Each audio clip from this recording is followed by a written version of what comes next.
Welcome. Thank you for joining us or observing this brief presentation about how to do your final report for the Mass Cultural Council's Cultural Sector Recovery Grant for Organizations. Next slide, please. Today, hi, I'm Sarah Glidden. I'm Program Manager with the Cultural Investment Portfolio. And along with my colleague, Lillian Lee, we're going to walk you through why the final report exists, what we are hoping to get out of it, and then Lillian's going to do a really detailed job of walking you through how the actual system works. So an overview of the entire final report process and what we're looking for. Lillian actually showing you in real time what it is to log in and download or access the final report, and then how to go through the questions. And then finally, some other resources and ongoing support. Next slide, please. So if you have been a Mass Cultural Council grantee in the past, you have filled out various final reports. We certainly hope that you will be having that opportunity in the future. And we get a lot of questions about exactly what is done with the information that we gather. So that's one of the reasons we wanted to do this brief presentation. Next, please. There are really three major reasons why we ask for the final reports and for the kind of information that we ask for. First of all, advocacy. The information that you provide through final reports is really valuable to the Mass Cultural Council in the work that we do, both to showcase what our grantees are accomplishing and the work that they are doing in the sector. It also really helps us to advocate for funding for the Mass Cultural Council, which then, of course, gets turned around into funding opportunities for applicant organizations and individuals. Secondly, this information is really helpful to us as we try to learn more and more about the cultural sector in Massachusetts, what the scale and type of organizations are, what kind of work they're doing. It really just helps us to understand the organizations that we fund, and that in turn helps us to continue to design and have our grant programs evolve as we learn more about the system. And all of this, of course, is in alignment with the strategic plan of the Mass Cultural Council. And then finally, we are a state agency funded through the legislature of the Commonwealth of Massachusetts, and also through some funds that come from the federal government. As a state agency, we are required to provide reports on our programming, and the information that we gather through these final reports is crucial in helping us do that. And next slide. All right, so now we are going to be doing a final report walkthrough, and I'm going to take you over to our grants management system, which is also called Smart Simple, so we can show you that in real time.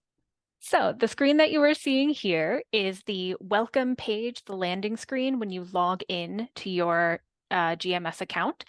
If for any reason you log in and you don't see this screen, you can click this home button here or this Mass Cultural Council logo, and that will bring you to this welcome screen. So to get to the final report, you're going to scroll down to the requires attention section and go to pending reports. There should be a 1 or a number larger than 0, depending on how many programs you've applied to and how many pending reports you currently have.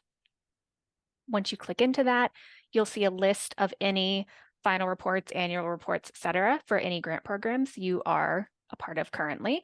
The one we're looking at today is the Cultural Sector Recovery for Organizations. To get into it, you will click Open. And then once you're here, just to give kind of a brief overview of the navigation. So you can navigate through this report by either clicking the Next button and the Back button down here, or by clicking on the heading names themselves. And you do not have to have one section filled out in order to look at or move to all of the other sections. Also, at any point, if you would like a PDF version of this report, so if you wanted to download a PDF to share with others or download a PDF so you can work offline just to get all the information together, you can click on that report summary button, and it will generate a PDF version that you can then download or print. I do also just want to point out that any of the questions that have a red asterisk next to them are required questions. So those are the ones that have to have an answer in order for you to submit. Also just want to point out this Save Draft button. Anytime you navigate away or take a stop for any amount of time, I would strongly advise you to use that Save Draft button. It's quick and it just makes sure it saves all of the work that you do. Also, in order to have the most updated report summary, the report summary only updates after you've hit Save Draft. So if you want the most recent version in a PDF, you will need to hit Save Draft before you get the most recent version. So now we're going to go over some of the questions and just answer some kind of frequently asked questions, just to give an overview of what all of the questions actually are, what the sections mean. So this first section is the participation and attendance section. And you can see in the instructions here that organizations who get operating support should estimate the attendance based on the full year of the grant period. And so the Cultural Sector Recovery Grant for Organization is for that unrestricted operating support category. So this instruction does apply. I do want to note that the grant period, some people have July 1st, 2023 to June 30th, 2024, and others will have July 1st, 2022 to June 30th of 2023. That is only based on when you were awarded the funds. So our fiscal year as a state agency switches over in July. So that's kind of where that differentiation comes from. And you should follow the year in your instructions. So whatever it says for your final report, that's the year that you should report on. This does mean that some organizations are obviously estimating out quite far. That's perfectly fine. We are only asking for an estimate. This section is really just to give us a sense of how many people your organization serves in a year, again, for that kind of planning and advocacy purpose we mentioned. So there is an in-person attendee section and a digital attendee section, and they did specify in the instructions. I just want to highlight again that if you had hybrid programming, for the purposes of this grant program, we're counting that as in-person attendance. This is for all programs across your organization for whatever that grant period is in your final report. So this could be, if you don't count in-person attendees, if you have the library or a program where people can come in and out regularly, it's completely fine if you just give us your best estimate of what you think the attendance looked like in a year. Same thing for digital programs. This is, if you have live streamed events, or if you have a video up on YouTube, or if you have an on-demand video of any kind, or anything like that, you can do viewer count if you had digital registrants, however you track those numbers. And again, if you don't track those numbers, your best estimate is all we are asking for.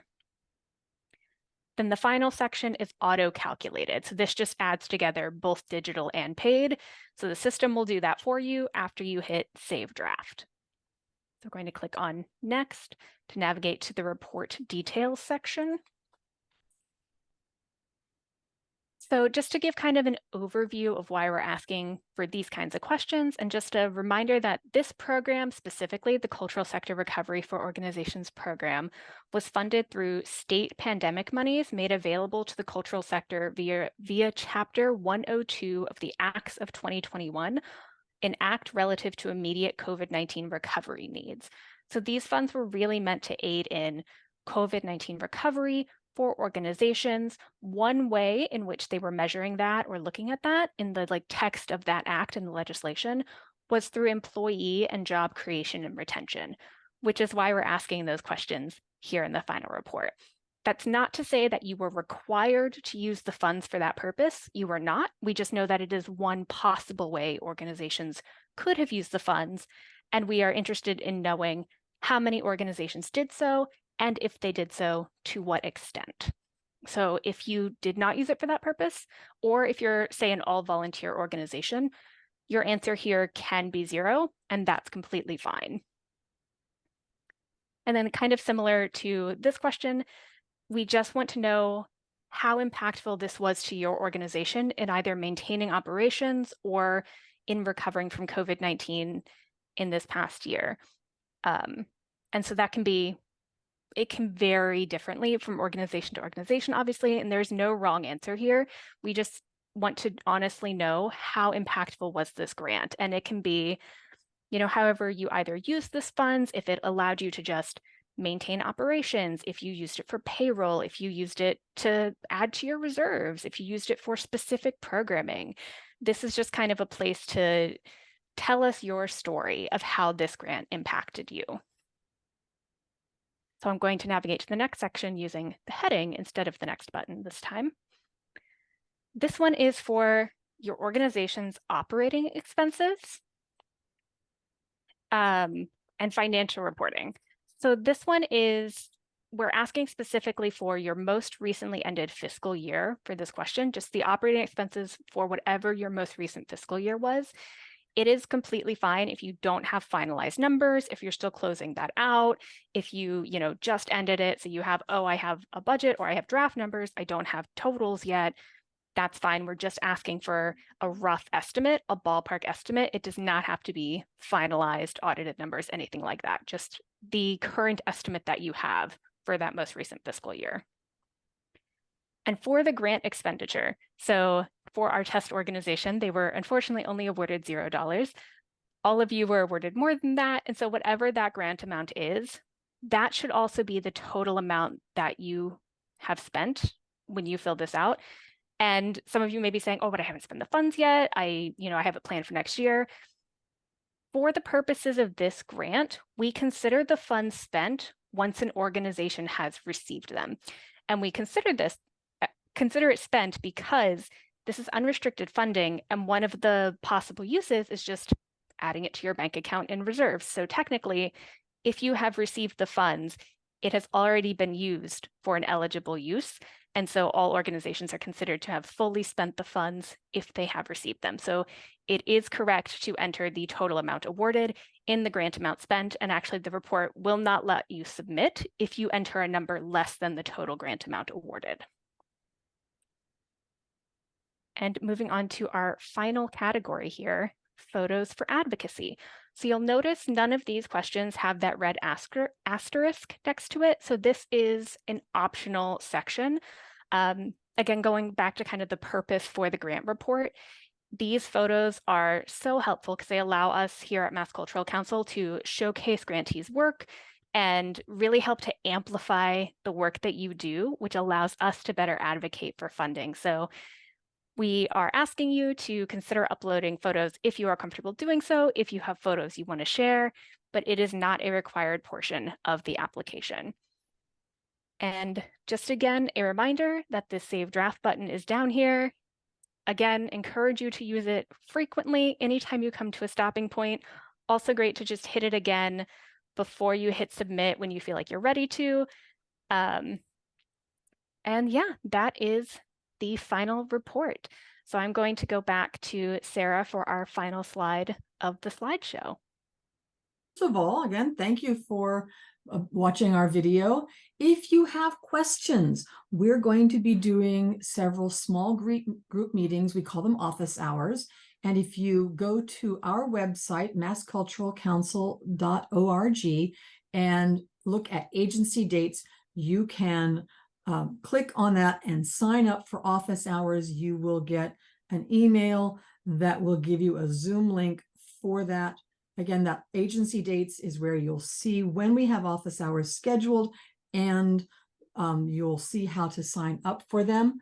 We also encourage you to go to our FAQ for cultural sector recovery for organizations, and you can find that again on our website. Go to the Cultural Sector Recovery Grant section of the website, which is under the organizations category, and you can find the FAQs. We answer a lot of these questions again.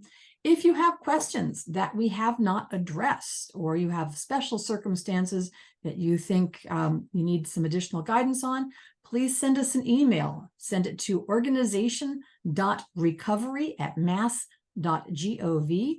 And Lillian and I and our colleague Greg will help you out by responding to your emails. If you have other questions, you can give us a phone call. This is my direct line at Mass Cultural Council, 617-858-2787. 2710. Give me a call. I'll do my best to help you out. You can contact our help desk, grants.team@mass.gov. That's the folks who deal more with the technical side of maintaining the grants management system, Smart Simple, that we use. And finally, we really encourage you to sign up for our e-news or visit our Power of Culture blog. You can do both of these from the homepage of our website. This will keep you informed about the latest news and grant opportunities at Mass Cultural Council. Thank you so much again for visiting our little webinar, and congratulations on getting a grant, and best of luck to you in the future.